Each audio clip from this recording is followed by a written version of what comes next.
శుభప్రదం జయప్రదం. లిక్కర్ అక్రమ కేసు విచారణపై అసహనం వ్యక్తం చేసింది ఏసీబీ కోర్టు. బెయిల్ పిటిషన్లపై విచారణ సమయంలో ప్రాసిక్యూషన్ తరపున వాదించిన సిద్ధార్థ్ లూథ్రాపై ఆగ్రహం వ్యక్తం చేసింది. ఇప్పటి వరకు 3 సార్లు రిమాండ్ పొడిగిస్తూ ఆదేశాలిచ్చినా కొత్తగా ఒక్క ఆధారం కూడా కోర్టుకు సమర్పించలేదన్నారు.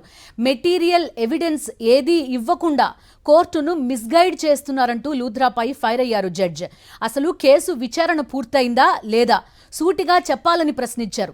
ఇంకా ఎంక్వైరీ కొనసాగుతోందని, కొత్త విషయాలను గుర్తించాల్సి ఉందని న్యాయస్థానం దృష్టికి తీసుకెళ్లారు ప్రాసిక్యూషన్ తరపు న్యాయవాది సిద్ధార్థ్ లూథ్రా. పూర్తి వివరాలు అందిస్తారు మా కరెస్పాండెంట్ సతీష్. సతీష్ చెప్పండి, సో ఏ డైరెక్షన్లో ఈ కేసుని తీసుకెళ్లబోతున్నారు అనే దానికి అద్దం పడుతున్న ఏసీబీ కోర్టు జడ్జ్ కామెంట్స్ కానీ ఆయన ఆగ్రహం కానీ అర్థం చేసుకోవచ్చా? ఏం జరిగింది ఏసీబీ కోర్టులో? దీన్ని మరొకసారి ఈ రోజు ఏసీబీ న్యాయమూర్తి ఎవరైతే సిట్ తరపు న్యాయవాదిగా ఉన్నటువంటి సిద్ధార్థ్ లూథ్రా పైన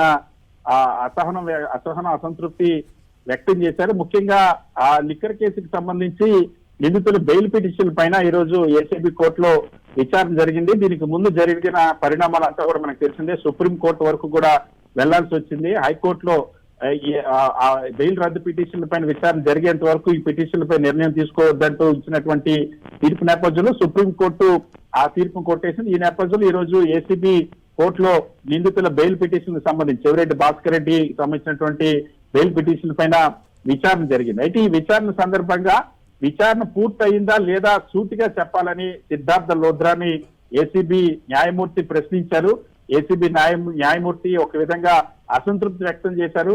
మాటి మాటికి పదే పదే విచారణ కొనసాగుతుంది, కొత్త విషయాలు గుర్తించాల్సి ఉందని చెప్తున్నారు. కానీ ఇప్పటి వరకు 3 సార్లు తాను రిమాండ్ పొడిగిస్తూ ఆదేశాలు ఇచ్చామని, కానీ కొత్తగా ఒక్కసారి కూడా ఒక్క కొత్త ఆధారాన్ని కూడా కోర్టుకు సమర్పించలేదని ఏసీబీ జడ్జి వ్యాఖ్యానించారు. ఇన్వెస్టిగేషన్ అధికారి కూడా ఇక్కడే ఉన్నారు, నా ఎదురుగానే ఉన్నారన్న అంశాన్ని కూడా ప్రస్తావించారు. ఎందుకంటే వర్చువల్ విధానంలో సిద్ధార్థ లూథ్రా వాదనలు వినిపిస్తూ ఉన్నారు. సో బెయిల్ పిటిషన్ల మీద విచారిస్తున్న ప్రతి సందర్భంలో కూడా ఏవైతే సిట్ తరఫున ఉన్నటువంటి న్యాయవాదిగా ఉన్నటువంటి సిద్ధార్థ లూథ్రా ఇంకా విచారించాల్సినటువంటి అవసరం ఉంది, ఇంకా చాలా విషయాలు గుర్తించాల్సిన అవసరం ఉందని చెప్తున్నటువంటి పరిస్థితి. దీనిపైన ఈ రోజు చాలా స్పష్టంగా సూటిగా ప్రశ్నించారు.